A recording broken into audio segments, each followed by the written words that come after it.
Suatu ketika di kota Baghdad, pada abad ke-9 Hijriah, hiduplah seorang ulama besar bernama Imam Abdullah bin Mubarak, seorang ahli hadis, faqih dan wali Allah yang dikenal bukan hanya karena ilmunya, tapi karena kelembutan hatinya. Suatu hari saat Imam Ibnu Mubarak berjalan melewati pasar Baghdad, ia melihat pemandangan yang membuat banyak orang memalingkan wajah.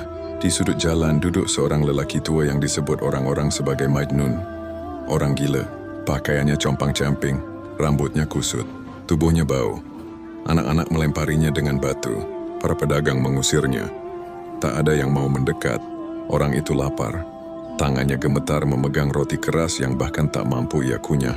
Semua orang menjauh, semua, kecuali satu orang. Imam Ibnu Mubarak berhenti melangkah. Ia melihat lelaki itu bukan dengan mata manusia, tapi dengan mata rahmat. Imam itu mendekat, para muridnya terkejut. "Wahai Imam, jangan dekati dia, dia gila, najis, kotor." Namun Ibnu Mubarak menjawab dengan suara tenang, jika dia kehilangan akalnya, bukan berarti dia kehilangan kemanusiaannya. Imam itu duduk di hadapan orang gila itu. Ia mengambil roti dari tangan lelaki itu, memecahkannya, melembutkannya dengan kuah. Lalu, dengan tangannya sendiri, ia menyuapi lelaki itu. Orang-orang terdiam. Seorang ulama besar, yang ilmunya dipelajari ribuan orang, kini menyuapi orang yang tak punya apa-apa. Air mata murid-muridnya jatuh. Imam itu membersihkan wajah lelaki itu, menyeka liur yang menetes dan berkata lembut, "Makanlah, wahai saudaraku. Allah belum melupakanmu." Tiba-tiba, sesuatu yang mengejutkan terjadi. Lelaki yang dianggap gila itu menatap Imam Ibnu Mubarak. Matanya jernih. Lalu ia berkata dengan suara pelan, "Wahai Abdullah, manusia meninggalkanku tapi Tuhanmu mengutusmu."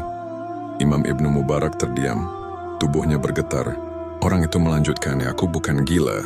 Aku hanya tenggelam dalam kesedihan dunia, dan mereka menyebutku gila karena aku tak mengejar harta seperti mereka." Setelah makan, lelaki itu berdiri dan pergi tanpa menoleh.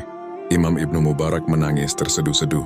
Ia berkata kepada murid-muridnya, "Mungkin kita yang mengaku berakal sebenarnya lebih gila daripada dia, karena kita mencintai dunia dan melupakan Allah." Sejak hari itu, Ibnu Mubarak sering berkata, "Aku belajar makna rahmat bukan dari kitab, tapi dari orang yang dunia sebut gila." Subhanallah, Allahumma shalli ala Sayyidina Muhammad wa ala ali nabiyyina Muhammad, amin.